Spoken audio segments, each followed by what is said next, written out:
Mr. Ding Yifan, what's your opinion about on the links between the Belt and Road Initiative and China's CEC mechanism?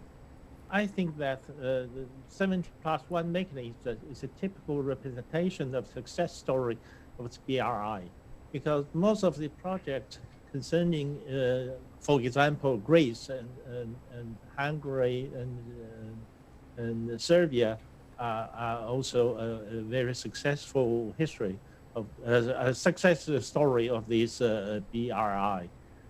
Greece is one of the European countries that has committed itself to Belgium and BRI to this story.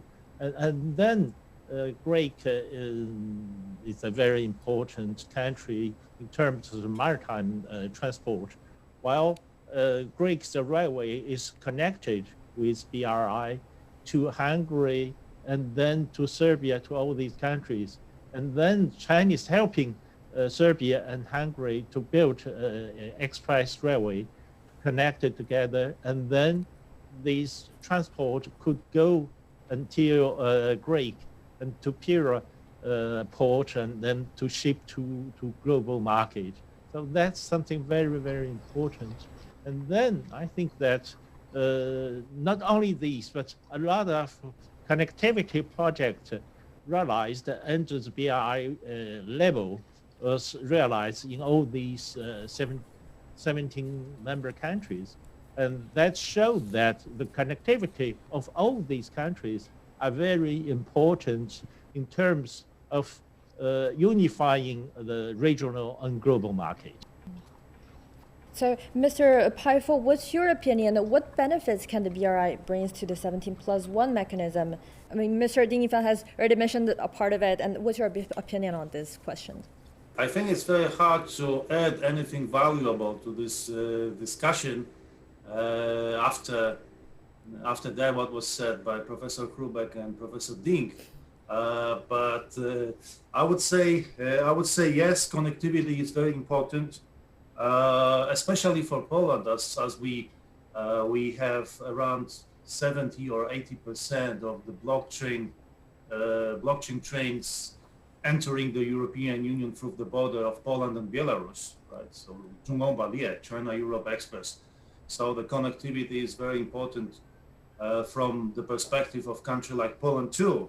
And I think what the region can benefit, I think the better integration with the global markets and the better integration within the project, within the initiative, because this initiative is crucial because it changes the whole situation in the region, and it changes also the relation of the European Union and China. So we have the huge integration of the markets, and as a Central Eastern Europe, we want to take a part in this.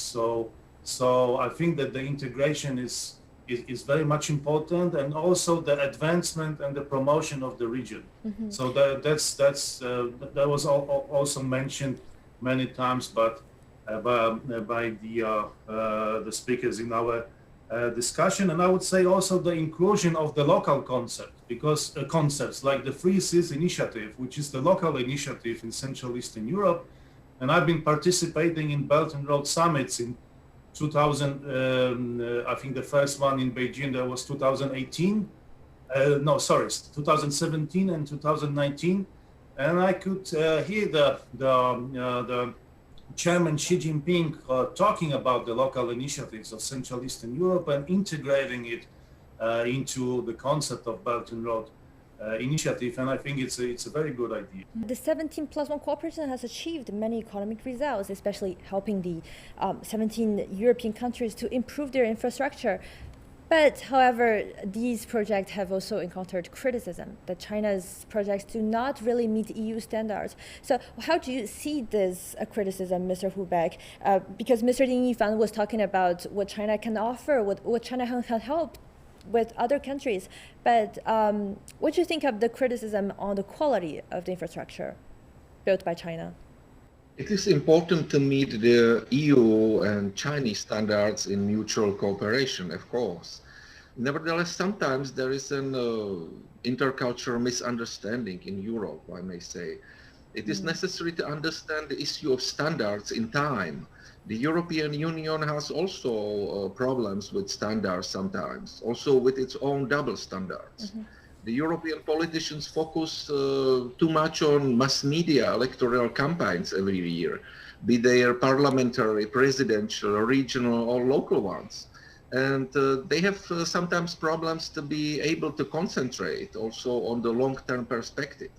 While short-term perspective is also relevant, of course, the exclusive, short-sighted perspective blocks partly understanding of the long-term projects and plans, including necessary standards which are there.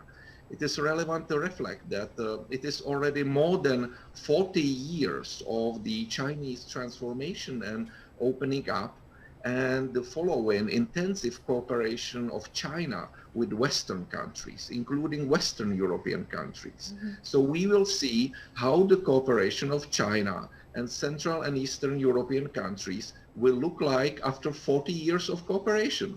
So far, it's promising. So I think it's important to see also this long-term perspective, which also the Western European countries needed. And I'm very positive in this sense.